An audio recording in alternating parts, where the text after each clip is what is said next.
출애굽기 3장 4장의 말씀을 함께 나누도록 하겠는데, 출애굽기 3장 4장의 말씀은 하나님께서 모세를 부르시고 사명을 주시는 내용을 기록하고 있습니다.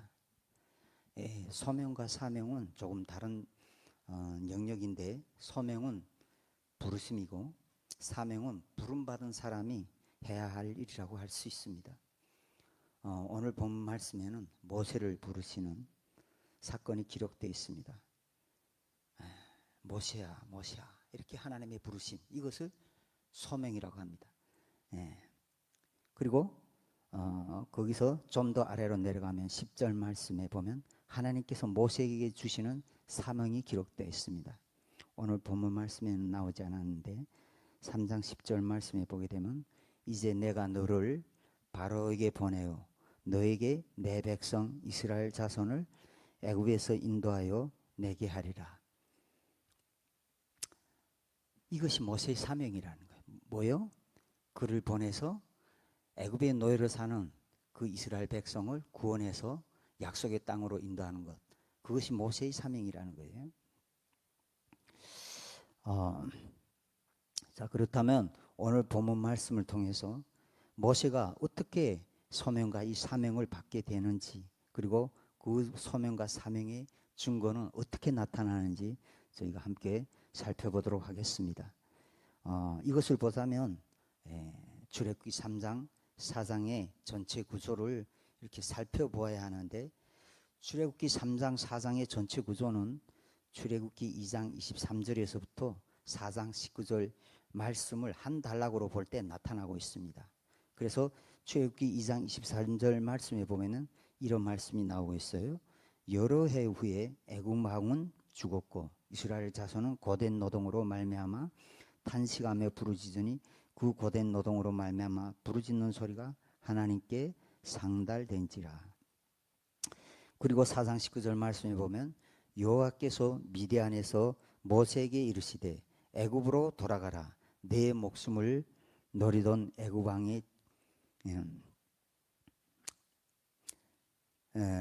내 목숨을 노리는 자가 다 죽었느니라. 이렇게 기록되어 있습니다. 이 두 구절의 말씀을 통해서 보게 되면 애굽 왕의 죽음이 강조되고 있습니다. 애굽 왕의 죽음이 강조되고 있습니다. 이 구조를 통해서 우리가 무엇을 알 수 있을까요? 이 두 애굽 왕의 죽음,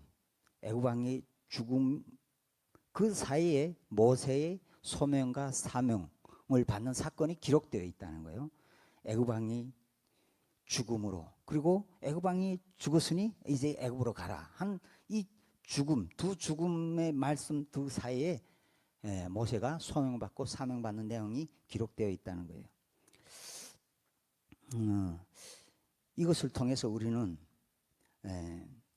한마디로 하나님의 부르심의 소명과 사명은 무엇과 관련되어 있다는 것을 알 수 있습니까? 죽음과 관련되어 있다는 것을 알 수가 있습니다. 죽음과 관련되어 있다고. 그래서 신약에서 에베소서 2장 1절 말씀을 보게 되면 이렇게 기록하고 있습니다. 그는 허물과 죄로 죽었던 너희를 살리셨도다. 이렇게 기록하고 있죠. 허물과, 하나님은 영적으로 온전히 죽었던 너희를 부르시고 살리셨도다. 너희를 살리셨다. 이렇게 기록하고 있습니다. 그리고 오늘 3장 11절 말씀에도 모세가 이렇게 고백하고 있습니다. 사명을 주시는 그 하나님께 이렇게 고백하고 있습니다.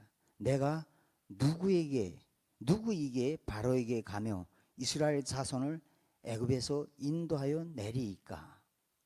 뭐라고 고백하고 있습니까? 나는 아무것도 할 수 없는 자다. 죽은 자나 다름없는 자입니다. 그런 고백을 하고 있는 거예요. 그런 고백을 하고.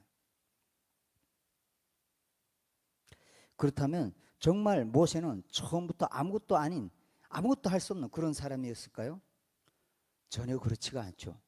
그는 애굽 바로 왕의 공주의 아들로서 애굽의 문무에 아주 탁월하고 능한 지략과 문무를 겸비한 거칠 것이 없는 그런 사람이었어요. 그랬던 사람이 뭐라고 고백하죠? 내가 누구에게 나 아무것도 아닌데. 예. 아무것도 할 수 없는 자임을 고백하고 있습니다. 그래서 실제로 우리 본문 말씀 1장 1절 말씀에 보면 모세는 장인 이드로의 양떼를 데리고 광야로 갔다고 말씀하고 있습니다. 광야를 데려갔다. 그가 데려가는 양떼가 누구의 양떼라고요? 장인 이드로의 양떼. 예. 모세의 것은 아무것도 없는 거예요. 하나도 없는 거예요. 예. 그가 40여 년의 광야 생활에서 얻은 것이 있다면 아마도 수치스러운 별명 하나였을 것입니다. 그리고 그 별명은 아마도 말 못하는 벙어리, 말 못하는 벙어리가 아니었을까 그렇게 생각됩니다. 지나가는 사람보다 처음 보는 사람이니까 당신 이름이 뭐요? 당신 누구의 자손이요? 이렇게 물을 때마다 그가 뭐라고 대답할 수 있었겠어요? 나 애굽의 황제 공주의 아들이요. 그걸 말하는 순간에 어떻게 됩니까? 애굽 사람을 쳐 죽이고 말이야. 자기 이스라엘 백성 그 민족을 살린다고 애굽 사람을 쳐 죽이고 살인자가 된 자기 신분이 노출되는 수밖에 없어서. 그러니까 지나가는 사람들이 당신 이름이 뭐요? 당신 누구의 자손이요? 하면은 이 벙어리. 내가 아무것도 아닌 이 벙어리 흉내를 내면서, 그리고 거기 있는 사람들은 저 사람 말 먹는 그런 사람으로 평생 병어리로 살지 않으면 안 되는 그런 음행에 처한 자가 되었어요. 오늘 여기에 우리 탈북민 형제들 몇 명 왔는데 저도 북한 함경북도에서 그 창진에 있는 청진에서 한 2시간 가량 떨어져 있는 하성이라는 곳에서 왔습니다. 원래 이게 이름이 옛날에는 명간이었는데 이렇게 하면 다 알 수 있을 겁니다. 그리고 그 전에는 영안이라는 이름으로 불렸습니다. 다 아시네. 감사합니다. 알아서 나중에 좀 더 깊은 대화를 나눕시다. 그런데 저와 여러분의 지난날의 신분이 어떠한 신분이었습니까? 저와 여러분이 북한에서 배우기로는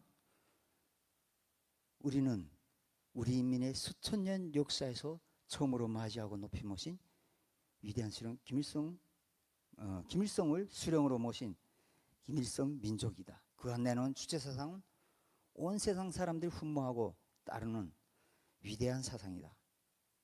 태어나면서부터 우리는 그 김일성 민족이 되었다는, 온 세상 사람들이 흠모하여 맞이하며 따르는 위대한 사상을 가진 그 긍지와 자부심으로, 그 긍지와 자부심 정말 하늘을 찔렀죠. 그래서 이구에 들가에 피어난 꽃도 내 나라 꽃보다 곱지 못하고 뭐 그런 노래를 부르면서 세상에 부름 없어라, 우리의 집은 당의 품, 세상에 부름 없어라, 이런 노래들을 부르면서 살아왔습니다. 그런데 두만강을 건너는 순간 저와 여러분의 신분에 갑자기 어떻게 되었습니까? 저와 여러분이 태어났던 그곳, 그리고 그 나라에서 살던 그 긍지와 자부심 다 어디로 갔냐고요? 하루아침에 물거품이 되었어요. 한번 생각해 봅시다. 만약에 저와 여러분이 태어났던 곳, 저와 여러분이 섬겼던 김일성 우상과 주체사상, 그리고 그것으로 주어지는 그 모든 긍지와 자부심, 이 모든 것들이 진정으로 말입니다, 진리였다면 어떻게 이렇게 하루아침에 강을 하나 건넜다고 이렇게 물거품같이 그게 사라져요? 강을 하나 건넜다고. 사실 이것은 저와 여러분이 두만강을 건널 때 사라진 것이 아니라 김일성이 죽음과 동시에 사라진 거예요.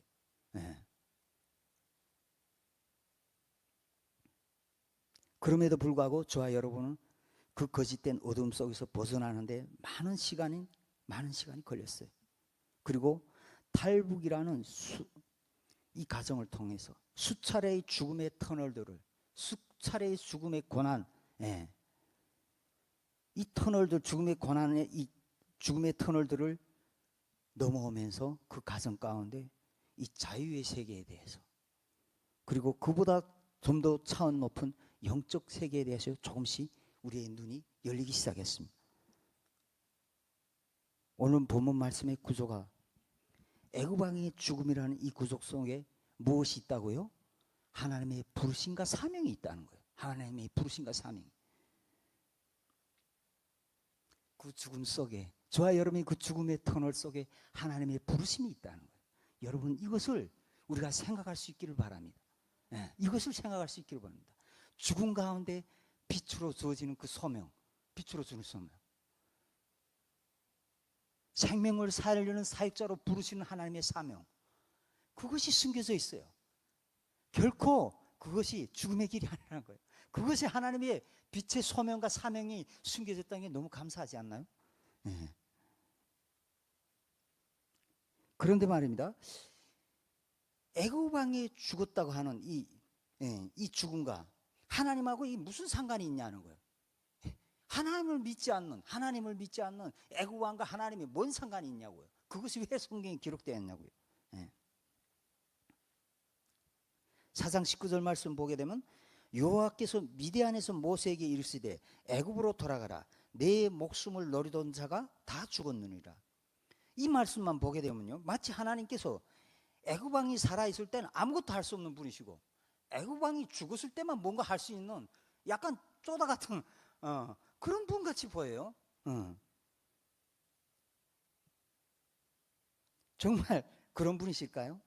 그렇지 않습니다. 한번 생각해 보십시오. 한번 생각해 보십시오. 그 당시에 정말 애굽의 철병거는 이것은 온 세상이 당할 수 없는 어마어마한 무력이었어요. 어마어마한 무력이었어요.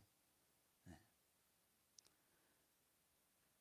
이 애굽의 이 철병거를 홍해 바다에 단 한순간에 그냥 수상시켜 버렸던 하나님이시에요.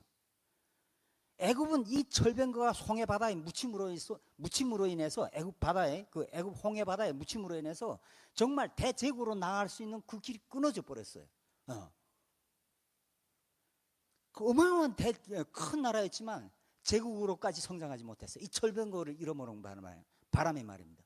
이 철병거, 애굽을 당할 수 없었던 그 당시에 애굽을 당할 수 없었던 그 철병거를 단 한순간에 홍해 바다에 그냥 잠기게 하셨던 분이세요. 그런 하나님이 애굽 왕 두려워했겠습니까? 애굽 왕이 살아있다고 하나님 일을 못했겠어요? 네. 그게 아니라는 거죠. 그럼에도 불구하고 하나님은 애굽 왕이 죽은 다음에 비로소 하나님을 부르시는 의도가 무엇이냐고요. 그 애굽 왕이 죽은 다음에 모세를 부르시고 하나님을 일을 시작하신다는 거예요. 그렇다면 애굽 왕의 죽음과 모세와 하나님과는 어떤 인과관계가 있을까요? 사실 하나님은 애굽 왕의 죽음보다 모세의 죽음이 훨씬 더 중요했습니다. 내가 부르시고 택해서 사명을 줄 자의 죽음이 훨씬 더 필요했다는 거예요. 그런데 그냥 모세의 죽음이 아니라 모세 안에 있는 애굽 왕의 죽음, 이것이 필요한 거예요. 모세 안에 내재되어 있는, 마음속에 내재되어 있는 애굽 왕의 죽음, 이것이 더 필요한 거예요. 한번 생각해 보십시다. 모세가 실패한 원인이 어디에 있을까요? 모세의 마음에 남아있는 이 바로왕의 건세였어요. 바로왕의 건세였어요. 이 모세를 물에서 건져서 이렇게 자기 양아들로 삼은 이 하세수트 공주는, 공주의 아버지 투트모스 1세는 아들을 낳지 못했어요. 그래서 신으로부터 아들 하나를 이제 양아들 하나 이렇게 얻게 되는데, 배다른 오빠죠. 배다른 오빠. 그 오빠와 하세트 공주가 결혼하게 되죠. 그러면 이 모세는 어떻게 됩니까? 이제 왕의 자리는 따는 당상이에요. 아버지가 죽으면 이제 그 아버지가 투트모스 2세가 죽으면 자기가 왕 되는 거예요. 왕. 그 권세가 있어요. 그 권세가. 그 당시에 애굽을 당할 나라가 없었죠. 그 당시에. 그러면 이제 아버지에 이어서 그 왕의 자리에 오를 이 모세의 권세. 그거 지금 미국 대통령의 권세나 다름없는 그런 것이죠. 그러니까 목에 힘주고 말이야. 이렇게 돌아다니. 에? 설치고 다니다가 사람 하나를 쳐버려서 그냥 그 자리에서 축사시키잖아요. 아무 사람이나 사람을 죽일 수 있습니까? 그 권세를 뒤엎고 사람 치는 거예요, 그냥. 그래서 그런데 그것이 들통나가지고 들통나서 결국 살인자가 돼서 강야로 그냥 꽁문을 빼고 도망자의 신세가 꽁문을 빼가지고 빼지 않을 수밖에 없는 그런 신세가 되어 있죠. 그 애굽왕의 권세, 애굽왕의 권세, 그의 마음에 가득 차 있었어요. 그런데 이 권세가 모세의 진짜 신분인가요? 그렇지가 않죠. 그의 진짜 신분은 무엇입니까? 하나님이 택하신 히브리 민족이었어요. 히브리 민족이었어요. 예. 그런데 현재 그가 꿈꾸는, 그가 지금 바라고 그가 갖고자 하는 그 권세, 그가 꿈꾸는 그 권세는 어떤 신분입니까? 바로 왕의 공주로 인해서 세탁된 가짜 바로 왕의 권세죠. 세탁된 공주로 인해서 속였잖아요. 속였죠.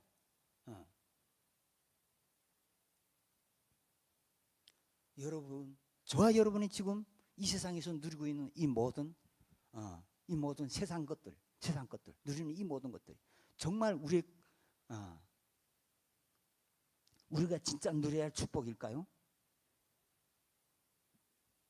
그리고 우리 안에는 이렇게 세탁된 가짜 신분이 없을까요? 우리의 옛사람, 하나님이 없는 인간 유토피아를 꿈꾸는 김일성 같은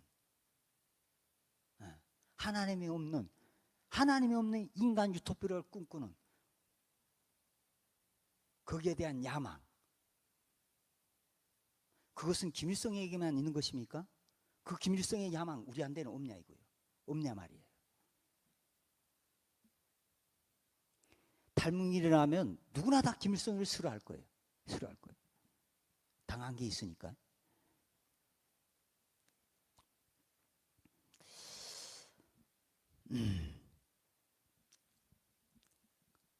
그러나 그 누구라도, 탈북민 그 누구라도 만약에 그 김일성이 자리에 있다면 김일성보다 나았을까요? 그렇지 않습니다. 더 악하면 악했지 못하지 않을 것입니다. 왜요? 역사가 그것을 증명하고 있기 때문에 그렇습니다. 역사는 시간이 가면 갈수록 선한 사람이 나오는 것이 아니라 어떤 자가 나온다고요? 더 악한 자가 나오는 거예요. 김일성이 죽으면 김정일이 더 악하고, 김정일이 죽으면 김정은이 더 악한 자가 나오는 거예요. 김정은이 죽으면 선한 사람? 그렇지 않습니다. 그 누구도 부인할 수 없어요. 우리에는 그 욕망이 있어요. 하나님이 없는 이 땅의 인간 유토피아를 꿈꾸는, 하나님 없이 내가 한번 잘 살아보겠다. 권세, 명예, 돈,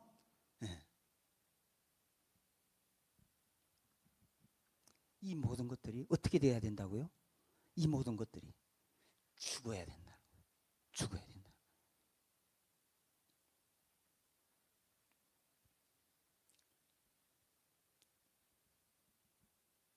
그리고 우리의 지금 이 모습은 첫사람 아담에게 속해서 하나님의 형상을 잃어버린 모든 사람에게 다 있다는 거예요. 첫사람, 하나님이 지으신 첫사람 아담에게 속해서 하나님의 언약을 배신하고 타락한 첫사람 아담의 후손들에게, 저와 여러분 모두에게 다 있다는 거예요. 다. 이것이 어떻게 되어야 된다고요? 정말 죽어야. 이 모든 것들이 죽어야 소명과 사명을 받을 수 있다는 거예요. 소명과 사명을 받을 수 있다.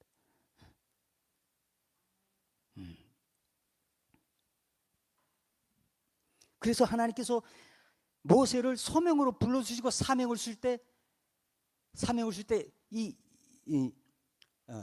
모세가 뭐라고 고백했다고요? 내가 누군데 어찌 나를 보내십니까? 보내만한 자를 보내소서.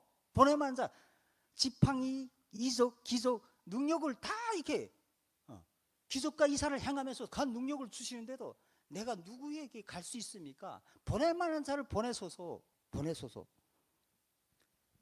한번 두 번, 세 번, 네 번, 다섯 번에 걸쳐서 부인하고 있습니다. 저 안 되겠습니다. 안 되겠습니다. 보낼 만한 자를 보내주소서. 네. 그럼에도 불구하고 하나님께서 나 할 수 없습니다 하고 다섯 번에 걸쳐서 나 정말 가기 어려운 사람, 말 못한다고 나중에 하려니까 말 못한다고 그런 사람을 굳이 하나님은 끝까지 그를 설득해서 사명자로 하나님은 이 애굽으로 보내시냐 이거예요. 하나님은 그런 적당히 해야지 다섯 번이나 싫다 하는데 끝까지 그를 설득해서 끝까지 그를 그에게 사명 주시고 보내시냐는 거예요. 왜냐하면 아무것도 할 수 없다고 고백하는, 내가 죽은 자나 다름없다고 고백하는 그 모세의 그 모습이 하나님이 원하시는 모습이기 때문에 그래요. 하나님 모습. 나로서는 하나님의 일을 할 수 없습니다. 한번 생각해 보십시오. 모세가 이끌고 나온 그 이스라엘 백성이 약 250만에서 300만 명이 된다고 생각합니다. 학자들은 그렇게 보고 있습니다. 200에서 300만. 그냥 200으로 봅시다. 200만. 그러면 지금 북한 군대의 2배가 되는, 북한의 군대를 그냥 대충 100만으로 본단 말이에요. 그럼 북한군의 2배가 되는 그런 백성. 근데 그게 군대입니까? 노예로 살던 놈들. 그리고 총 한 자루가 있어요? 그거 맨손으로 가서 끌고 나온다고 생각해 보십시오. 이게 말이 되는 얘기예요? 자신이 있습니까, 이거? 그러니 누가 가려고 하겠습니까? 여러분이라도 누가 가려고 하겠어요? 하나님이, 그거는 인간이 할 수 있는 일이 아닌 거예요. 모세, 자기를 봐서는 할 수 있는 일이 아닌 거예요. 그런데 하나님은 그런 자가 필요하다는 거지. 그런 자가. 얼마나 감사합니까? 우리가 할 수 없다는 것이. 그래서 하나님의 부르심을 받을 수 있고 하나님의 사명을 받을 수 있다는 게 얼마나 감사하냐고요.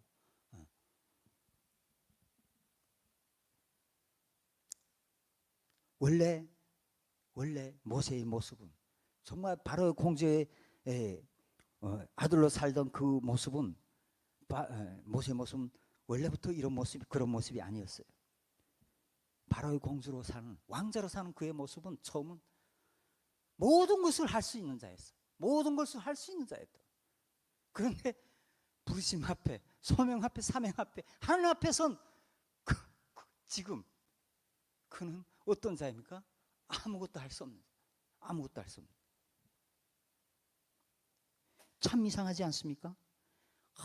그가 모든 것을 할 수 있을 때, 40대 말이야, 가장 한국도 마찬가지야. 40대일 때 가장 그래도 안정되고 뭔가 이룰 거 이루고 말이에요. 그때 다 뭔가 준비됐을 때, 그때 부르면 얼마나 좋아요. 그런데 지팽이를 의지하지 않으면 걸어갈 수 없는 80이 된 할아버지, 이제 얼마 있지 않으면 이제 멀지 않아 이제 죽을 날을 바라보는 그 할아버지.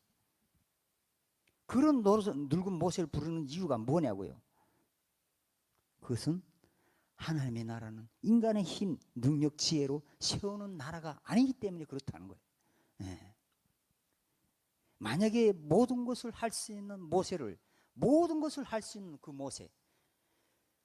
모세를 불렀다면 어떤 일이 생길까요? 저를 봐서 아는데 장담하건대 그는 분명 하나님이 아닌 자기 나라를 세웠을 거예요. 자기 나라를 세웠을 거예요. 그러나 아무것도 할 수 없는 그를 부른 이유는 뭐예요? 아무것도 할 수 없는 그에게 오직 하나님의 능력과 지혜와 권세로서 하나님 당신의 나라를 세우기 위해서 그런 아무것도 할 수 없는 그를 불러주셨다는 거예요.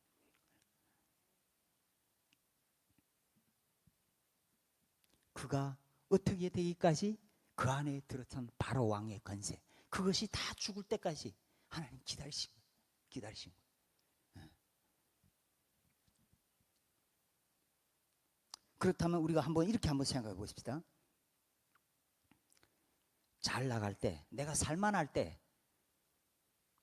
살만할 때 찾아와서 뭔가 돈도 조금 몇 억씩 이렇게 탁 갖고 있을 때, 그때 딱 찾아와가지고 야 그거 어디 투자해라. 거기 어디 투자하면 그 뭐 뻥튀기 된다 그러더라. 2배로 3배로 뭐 뻥튀기 된다. 이렇게 속삭이는 존재. 그런 사람들이 진짜일까요? 아니면 내가 못 나갈 때, 죽을 것 같을 때, 그때 내게 찾아와서 새 생명의 능력과 활력을 주는 그런 존재, 그런 사람이 진짜일까요? 어떤 존재일까요? 어떤 존재가 진짜일까 하는, 진짜이느냐 하는 거예요. 하나님은 어떤 자들을 부르셨다고 말씀하고 있습니까? 고린도전서 1장에서 말씀하고 있죠. 세상에서 비천한 자, 못 나가는 자, 부족한 자, 이런 것들을, 이런 자들을 택하서 부르신다고 말씀하고 있습니다.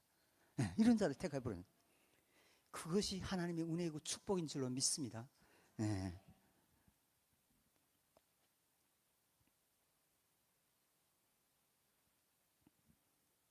그리고 하나님의 그 부르심의 능력에는 어떤 능력들이 있습니까? 죽음 가운데서, 우리가 죽을 것 같은 그 가운데서 다시 살리는 부활 생명의 능력이 있다는 거예요. 죽은 자를 다시 살리는 생명의 능력이 있다는 거예요. 죽은 자를 다시 살리는. 그리고 이 생명의 능력은 어디에서 나타났습니까? 누구에서 나타났어요?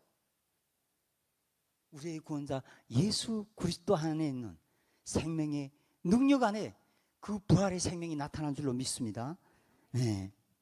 그 생명의 능력은 남자의 씨가 아닌 성령의 능력으로 잉태돼서 천의 몸에서 태어난 하나님의 독생자 아들 예수 그리스도 안에 있는 능력인 줄로 믿습니다. 그래서 성경은 계속해서 생명의 거듭남에 대해서 말씀하고 있습니다. 우리의 옛사람, 이것이 죽을 때, 이것을 죽일 때 하나님은 부활의 생명으로 찾아온다는 거야. 예수 그리스도의 생명으로 찾아온다는 거야. 너 지금 죽고 있냐? 죽고 싶냐? 내가 너에게 다시 사는 것을 줄게. 다시 사는 생명의 축복을 줄게. 그렇게 찾아오시는 거예요. 그렇게 찾아온다는 거예요. 여러분 이 생명 만나고 싶지 않으세요? 내가 죽을 것 같을 때 내게 손 내밀어 주는 사람, 죽고 싶을 때 죽음에서 건져주는 그 생명.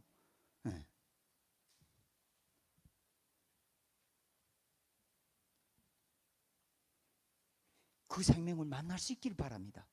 그 생명을 우리 안에 채울 수 있기를 바랍니다. 그러면 온 세상, 이 대한민국이 무너질지라도, 북한이 무너진다 할지라도, 온 열방이, 온 세상이 다 무너진다 할지라도 죽은 자 가운데서 다시 살아나는 예수 그 생명을, 예수 그리스도의 그 생명으로 말미암아, 그 은혜로 말미암아 저희 안에 그 생명의 역사가 나타남으로 말미암아 다 무너져도 그 생명의 눈으로 저와 여러분이 하나님 안에서 다시 사는 부활의 생명으로 거듭나는 그 생명의 능력의 축복을 누리게 될 줄로 믿습니다. 그래서 사도 바울은 이렇게, 이방인의 사도로 부름받은 사도 바울은 이렇게 말하고 있습니다. 나는 날마다 죽는다, 이렇게 고백하고 있어요. 날마다 죽는다, 이렇게 말하고 고백하고 있어요. 한번 생각해 보십시오. 사람이 미치지 않고야, 그리고 믿는 구석이 없고야 어떻게 날마다 죽을 둥 살둥 모르고 말이야 일하네 말이야. 죽을 둥 살둥, 죽을 것 같이 일한다는 거예요. 자기 몸 하나도 돌보지도 않고.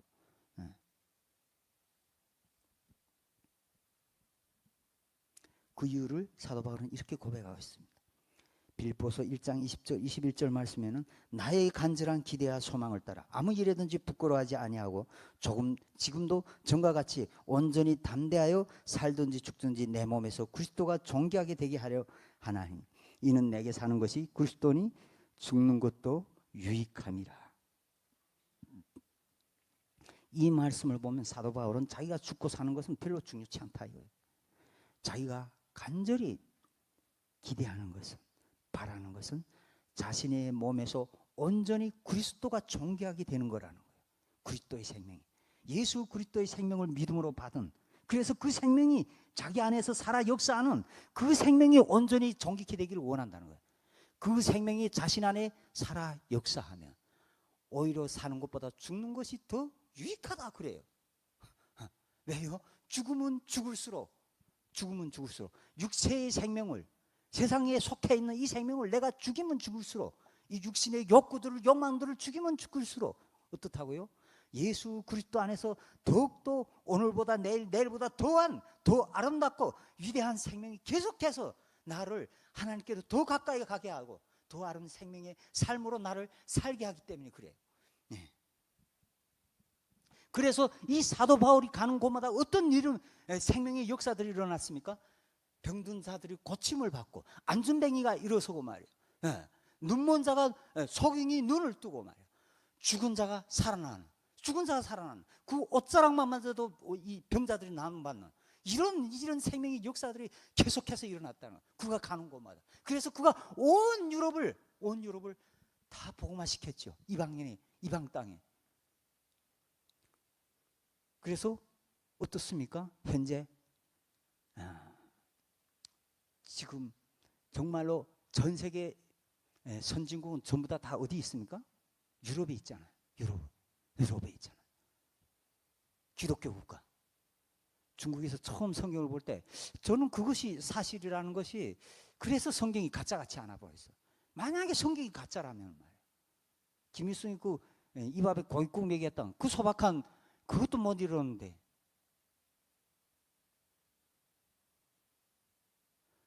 그게 뭐 대단한 거라고요. 밥에 고깃국 뭐. 이 대한민국에서 그게 뭡니까?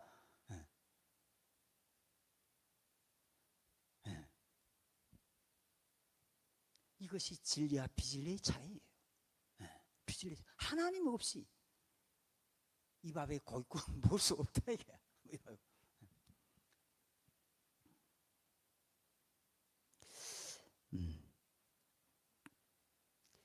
그런데 우리의 삶, 우리의 생각, 우리의 모든 것들이, 우리의 외적인 것, 우리의 내적인 것, 그 모든 것들이 말이에요. 예수 그리스도 안에서 죽고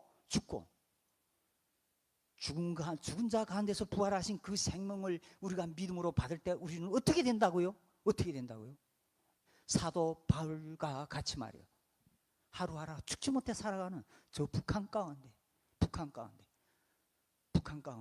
병든 자를 고치고, 안전뱅이를 일으키고, 눈먼 자를 눈뜨게 하고, 소경을 눈뜨게 하고, 죽은 자들을 살려내는 이런 어마어마한 역사, 생명의 역사를 이루는 하나님의 사역자로 수임받을 수 있다는 거예요. 하나님을 만난 자들은 이것을 조금씩 다 맛보았을 거예요. 저도 중국에서 하나님을 만났지만 말도 할 수 없는 어마어마한 기적의 역사들을 수없이 체험했습니다. 맹장 걸린 자를 기도하면 그대로 살아나고, 비가 오는 것을 기도하면 비가 멈추고요. 비가 멈추고, 계략한 자가 기도하면 그대로 나와버리고, 말도 할 수 없는. 한국에 와서도요, 암에 걸린 자에게 손을 얹어, 예수 그리스도 이름으로 손을 얹어서 기도했더니 일주일이면 죽는다 하는 그가 살아났어. 그러니까 그 친구가 다라에다가 이 떡을 한 다락 두고 해가지고 와가지고, 내가 하나님 때문에 살았다, 다 우리 교회 모여라. 그거 다 일주일 있다 죽는다 그러는데 살았다고 막 그러니까 친구들이 안 오겠어요, 교회로. 북한 친구들. 그 안에 생명의 역사가 있다는 거예요. 예수 그리스도 안에 죽은 자를 살리는 이 생명의 역사가 있다는 거예요. 그 생명 만날 수 있기를 바랍니다. 그렇다면 이 생명을 소명과 사명으로 부름받은 하나님의 사람의 증거는 무엇일까요? 증거는 어떻게 나타날까요? 물론 이제 이적과 기사 이런 것들도 다 증거들입니다. 하나님의 예수 그리스도 이름으로 행하는 그 모든 기적들이 다 증거들이에요. 그런데 하나님은 그 모든 증거들보다 가장 중요한 증거를 말씀하고 있습니다.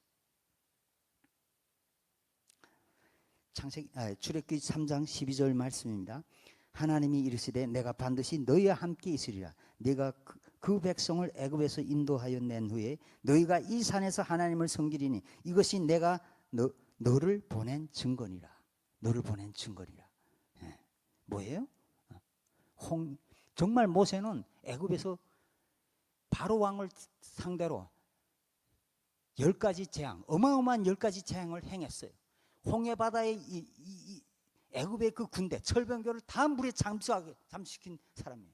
강야에서 만나와 몇 주간을 내리고 바위에서 물을 내고 수많은 기적과 이적들을 행했어요. 그것들이 모든 것들이 다 준 거예요. 그런데 하나님 뭐라고 말씀하십니까?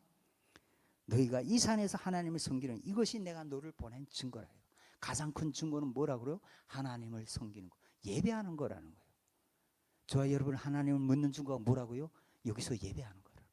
예배하는 거. 예배란 무엇일까요? 예배는 그냥 쉽게 말하면 하나님과 교제하는 것입니다. 하나님은 저와 여러분과 교제하기를 원하신다는 거예요. 함께 살기 원하신다. 그리고 그 예배는, 그 교제는 여기만 있습니까? 아니죠. 내가 밥 먹을 때나 잠잘 때나 길을 갈 때나 사맘이 음침한 골짜기를 갈 때나 어디든 함께 할 수 있는 그런 은혜예요. 그런 축복이에요. 그런 능력이에요. 왜요? 그분은 천지 만물을 주신 창조주 하나님이시기 때문에. 그리고 그분은 어떻게 말씀하고 사람을 향해서 어떻게 말하고 있습니까? 하나님의 형상대로 사람을, 저와 여러분을 지었다고 말씀하고 있습니다. 저와 여러분을 지었다고 말씀. 그래서 택하신 백성에게 뭐라고 말씀하고 있습니까? 너는 내 아들이라, 내 딸이라 이렇게 말하고 있죠. 내 딸이라 이렇게 말하고 있죠. 네. 이 세상에 가장 가까운 끊을 수 없는 천륜이 있다면 부모와 자식과의 관계일 거예요. 그러나 그 관계는 어디까지입니까? 우리의 육신의 생명이 살아있을 때까지만이에요. 그런데 하나님과 우리의 관계는 어떻습니까? 성경은 창세 때부터 있다 그래요. 창세 때부터 하나님이 천지 만물을 창조하기 이전 하나님의 계획 안에서부터 그때부터 있었다 이거예요. 저와 여러분의 택하심이. 그리고 영원까지. 어느 것이 진짜 관계, 어느 것이 진리냐 이거야. 진리란 무엇이에요? 영원히 변치 않는 것. 그것이 진리입니다. 사라지지 않는 것. 그것이 진리예요. 그래서 우리의 진정한 주인, 진정한 우리의 영적 아비는 하나님이십니다. 그래서 이 하나님을 만난 자들 하나님을 어떻게 부릅니까? 아버지라고 부르죠. 왜요? 내 친 아버지보다 나를 잠잘 때나 밥 먹을 때나 물 마실 때나 내가 아플 때나 고통당할 때나 사망의 음침한 골짜기를 같으나 나와 함께 늘 동행해 주니까. 아무리 부모가 자식을 사랑한다고 다 따라갈 수 있습니까? No. 거리만 조금만 떨어져도 함께 할 수가 없어요. 순간도 하나님은 저와 여러분을 그런데 어떻게 지키신다고요? 불꽃 같은 눈동자로 지키신다고 말씀하고 있습니다. 불꽃 같은 눈동자로 저와 여러분을 지키시고 함께하고 함께 교제하기를 원하시는 그 하나님의 축복을 우리가 만나고 누릴 수 있기를 간절히 소망합니다.